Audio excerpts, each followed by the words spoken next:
እግዚአብሔርን ነው እግዚአብሔርን ብሩክ ጨጓራ ልጣለይ ሃይሚ ከሱ መለየት አለበት። ጨጓራ ተልጧል። ጨጓራ ዛሬ ቲክታክ ላይ ስሰማውና ሳዳምጠው የዋልኩት ቦይስ ነው። ባይ ዘ ወይ ቤተሰብ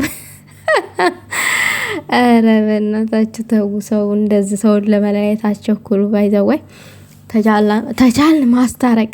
እኔ ግን ዛሬ የሀብቴ ንግግር በጣም ደንቆኝ ገርሞኝ አስደምሞኝ ነው የመጣሁት። ትልቅ ሰው ስትሆኑ ስትበስሉ በቃ እንደዚህ ነው ሰውን የምትመክሩት፣ ታናናሾቻችሁን በተለይ ማለት ነው። ሀብቴ ለብሩኬ ታናሽ ነው። ነገር ግን እየተደረገ ባለው ነገር እየተፈጠረ ባለው ነገር ማንም አልቀረም። ሁሉም ታጥቧል። ዛሬማ በስድብ ነው የመጣው ሀብቴ ማለት ነው። እንዴ እኛ ብቻ አይደለንም ተሳዳቢ፣ ለካ ተኛም ትልቅ ሰው ይሳደባል እያልኩኝ ነበር። ሰላም ጤና ይስጥልኝ ውድና የተከበራችሁ የኔ ቻናል ተከታታዮች እንደምን ላችሁልኝ ትላላችሁ። እንግዲህ ከቀን ወደ ቀን የሃይሚና የብሩክ ጠብ እየከረረ ነው የመጣው። ያው መፍትሄ አላገኘም እስካሁን እስከዚህ ሰዓት ድረስ ምን እንደሚሆን አናቅም። እንግዲህ ሀብቴ ደግሞ ዛሬ የተሰማውን ስሜት በብስጭት፣ በቁጣ፣ በስድብ ሁሉንም አብሮ ያሏቸውንም ለሃይሚም መልእክት አስተላልፏል፣ ለብሩክም መልእክት አስተላልፏል ማለት ነው። በጣም ጠጠር ያለ ከበድ ያለ መልእክት ነው ያስተላለፈው። እንግዲህ ዋናው አሁን ብሩኬንና ሃይሚን እየጎዳ ያለው እኔ እንደተረዳሁት አሁን ላይ በመሀላቸው ሰው ማስገባታቸው ነው። ሶስተኛ ሰው ለምን ሁለቱ ቢሆኑ ቀናትን ቢወስድም በምክክር ችግሩን ይፈቱት ነበረ። ነገር ግን እነዚህ ከኋላ ያሉት አራጌቢዎች እያራገቡ ነገሩን እያባባሱት ነው ያሉት።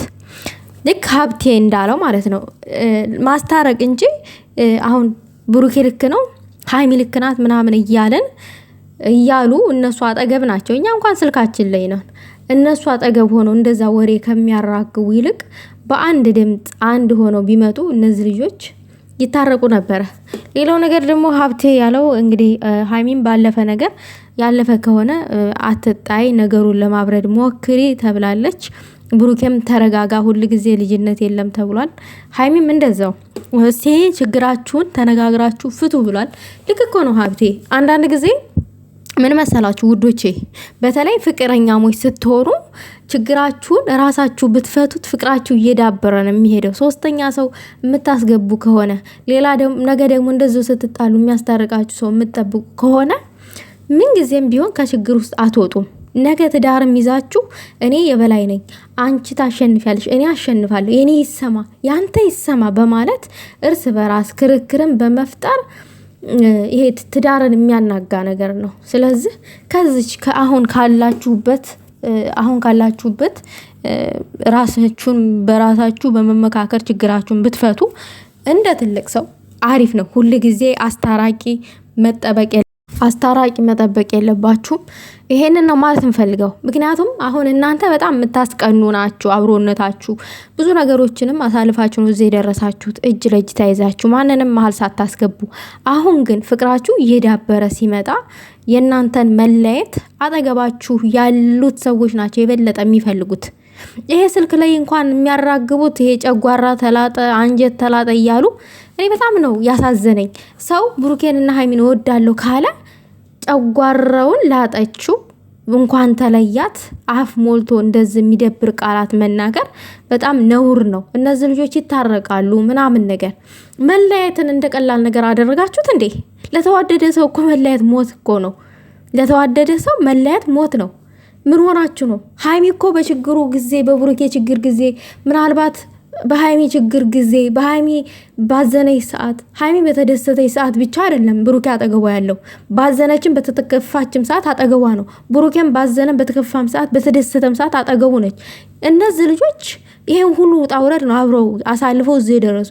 እንዴት በአንድ የተነስታችሁ ይለያዩ ትላላችሁ? ለምን እንደ ትልቅ ሰው አታስቡም? አንዳንድ ጊዜ ማለት ነው ወዳችሁ አታውቁማ ሰውን። እናንተ የምታውቁት ሰውን ማጣላት፣ ማጋጨት፣ ማደባደብ፣ እንካ በለው እንካ ፍለጠው።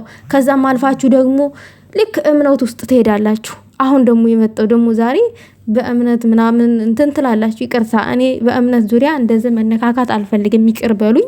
ግን በቃ ያየሁትን የታዘብኩትን ነገር ነው። ስንት ቦታ ላይ ነው የምትዳክሩት? አረ ሰው ይስቅባችኋል። እንደው እውነት ሰው ይስቅባችኋል። ስክታክ ላይ እንትን የምትሉበትን የሆነ ቢዝነስ ስሩበት ኦንላይን ላይ። እውነቴን ነው። ይሄ በእምነት በማይመለከታችሁ ነገር እየገባችሁ እንትን የምትሉትን ቢዝነስ ስሩ ኦንላይን ላይ። እንዴ እናንተ የሰው ህይወት እንደዚህ ለማፈራረስ ማናችሁ? ማን ነው ፈቃጅ ያደረጋችሁ? ብሩኬና ሀይሚ እንዲለያዩ ማን ነው ፈቃጅ ያደረጋችሁ? በሁለቱም መሀል እኮ የሚያስጠላ ነገር ሊኖር ይችላል። ያለ መግባባት፣ ጭቅጭቅ፣ ክርክር ሊኖር ይችላል። ይሄ እርስ በራስ መናናቅ ሊኖር ይችላል። ምናልባት አንተ አክብራት አንቺ አክብሪያ ብለን እንደ ሀሳብ ልንሰረዝር እንችላለን። ተለያዩ ማለት ግን ግዴታ መብትም የለንም። እንዲህ ሰው እኮ የሆነ አለ የለ ዋሽቶም ሊያስታርቅ ይችላል አይደለም እውነትን ተናግሮ። ለማንኛውም ግን ሀብቴ በጣም ጥሩ ነው ምክርህ። ከሚሰሙ ከሆነ ሁላችሁም አሁን ፍፄም ቤካም ሆንክ ሌላ ማን ሄናም ሆንክ ከሌ ልክ ነው ከምትሉ፣ በእርግጥ ፍፄ ብሩኬንም ሀይሚንም ነው ወግኖ ያወራው እንጂ የሆነ ቦታ እንትን ወግኖ አይደለም። አንድን ሰው ወግኖ ያወራው ሄና ነው። እሱም አንበሳ ብለው እያጨበጨቡለት ነበረ አይቻለሁ። እኔ በነገራችን ላይ ቃል ኪዳን የምትባለው የብሩኬም የሀይሚን ፎቶ ተሸክማ ነው የምትዞረው። ግን ሄናን አንበሳ እያለች ታስቀብጥለታለች ቲክታክ ላይ ማለት ነው። ብሩኬና ሀይሚን የሚወድ ሰው በዛ ልክ ደግሞ ፕሮፋይል ፎቶቸውን አስቀምጦ እንደዚህ የወረደ ተግባር ማድረግ ለሀይሚ ክብር እንደሌለ ነው የሚያሳየው። አስረግጬ ስነግራችሁ አያችሁ፣ እናንተ ራሳችሁ ስር ሰደድ ጥላት ናችሁ። ሲጀመርም ማለት ነው ጥላት ከሩቅ አይመጣም። ለማንኛውም የምታረጉትን ነገር እወቁ። ፈጣሪ ልብ ይስጣችሁ። ልጆቹ ግን መቼም አይለያዩ።